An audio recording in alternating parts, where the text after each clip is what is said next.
আছে। এক মানসুরাকে নিয়ে তথাকথিত ইসলামী ছাত্র শিবির, ঠিক আছে, এই গত 1.5 বছরে যত ভুয়া ফটো কার্ড বানাইছে, যত অপদস্থ করছে, যত স্লাট শেমিং করছে একজন নারীকে, তার বিচার হইলে শিবিরের অধিকাংশ নেতাকর্মীরা জেলে থাকার কথা। ঠিক আছে, আমি বুঝি না চোখ থাকতে অন্ধ কেমন হলো এটা। ঠিক আছে, তারপরে এই যে আপনার স্ট্যাটাস দিলে তার কি আমাদের লোক ওনার বক্তব্য অনুযায়ী আমির জামাতের তখন জেলে থাকার কথা, কারণ উনি বাংলাদেশের শ্রমজীবী নারীদেরকে কি বলছিলেন এই শব্দ আমি করতে চাই না।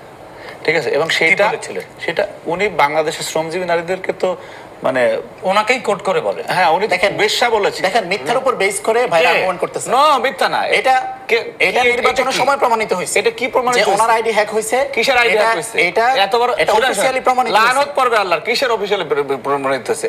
আপনি একটা আইডি হ্যাক হওয়ার পরে কতক্ষণ পরে ফিরে এই যে বলেন না যে আপনারা সবাই নিজেদেরকে মেধাবী মনে করেন, আমরা 90-তে পড়ে আছি। ঠিক আছে, তো আপনাদের যে অবস্থা, আমরা ভাই আপনারা তো সবাই, আমি তো একটু আগে বললাম যে কি করছেন এদেশের জন্য। শিবিরের একজন মেধাবীর নাম বলেন, এই যে ভাই রাগ হয়ে যেতে, এত উত্তেজিত হওয়ার কিছু নাই তো, উত্তেজিত হয়েন না। আপনারা পারেন শুধু গলাবাজি করতে। গলাবাজি আমরা দেখছি যখন মনে করেন যে 14-12-তে যখন এই যুদ্ধাপরাধের বিচারে শুরু হলো না, শিবির সভাপতি তখন যে ছিল, আমার স্পষ্ট মনে আছে যে আপনার মতিঝিলের শাপলা চত্বরে বলছে 3.5 লক্ষ তাদের সুইসাইড স্কোয়াডের লোক আছে, যে হাসিনার এগুলি টিকবে না।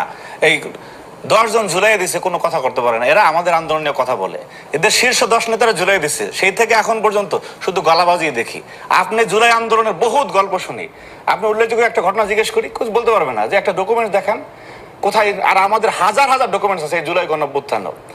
মনে করেন 5ই আগস্টের আগে পরে, 5ই আগস্টের আগে ছাত্রলীগের সাথে ছিল, ছাত্রলীগ করছে, এবং 5ই আগস্টের পরে আপনার বিপুল পরিমাণ অর্থ ইনভেস্ট করে এই যে বিদেশ থেকে বাংলাদেশের গরিব অসহায় মুসলমানের জন্য যে টাকাটা আসে, বিশেষ করে মিডল ইস্ট থেকে, টার্কি থেকে, সেই টাকাটা বাংলাদেশে ইসলামের প্রচারের কথা বলে তারপর নিজ সংগঠনের জন্য ব্যয় করে এই গরিব দুঃখী মেহনতির টাকার হিসাব দিতে হবে, আনলে পরকালে ওদের শাস্তির মধ্যে পড়তে হবে।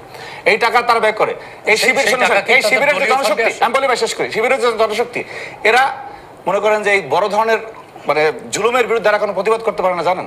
আদর্শিক ভিত্তিটা খুবই দুর্বল, এরা টাকার উপরে আছে।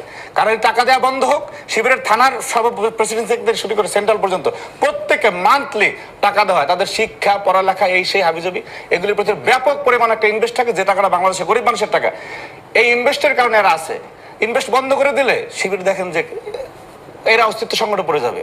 ইনভেস্ট বন্ধ করে, আমরা যারা আছি না, আমরা কষ্ট করে, আমরা টিউশনি করে আমরা এই রাজনীতিটা করছি এবং আমরা করতেছি, যার কারণে আমরা 5ই আগস্টের পরবর্তী সময় বাংলাদেশের প্রতি আমাদের দরদ আছে, মায়া আছে, টান আছে এই মাটির প্রতি, যার কারণে আমরা কোনো বিশৃঙ্খলা, বাংলাদেশের ইতিহাসে এটা নজিরবিহীন ঘটনা যে একটা দল রাষ্ট্র পরিচালনা আসার পরে তার ছাত্র সংগঠন একটা থাপ্পড় দেয় নাই।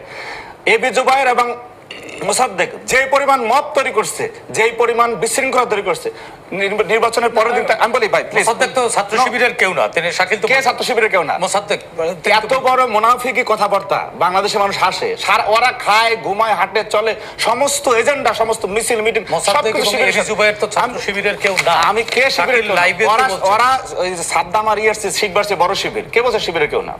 এটা বললে হবে নাকি? শিবিরের কেউ মানুষ বুঝে না, আশ্চর্য কথাবার্তা, ওরা শিবিরের কেউ না মানে? আপনি এই দুটা ছেলে কিভাবে জিতে আসলো এটা ঢাকা বিশ্ববিদ্যালয়ের শিক্ষার্থীরা জানে না, কি পরিমাণ ভোট পাইলো, এরা কাদের সমর্থনে পাইছে, কারা এদের সাথে থাকে। শিবির নিয়ে একটা কথা বললে সবার আগে এবি জুবায়ের আর মানে মোসাদ্দেক মনে করেন যে তাদের গায়ে লাগে, শিবিরের সাথে থাকে। শিবির তারা সংগ্রামে সংকটে একদম ভ্রাতৃত্ব তুলবে, তারা সারাদিন থাকে।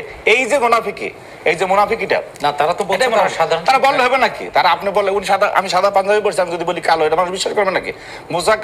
সাধারণ শিক্ষার্থী যারা, তারা কি সাধারণ শিক্ষার্থী না?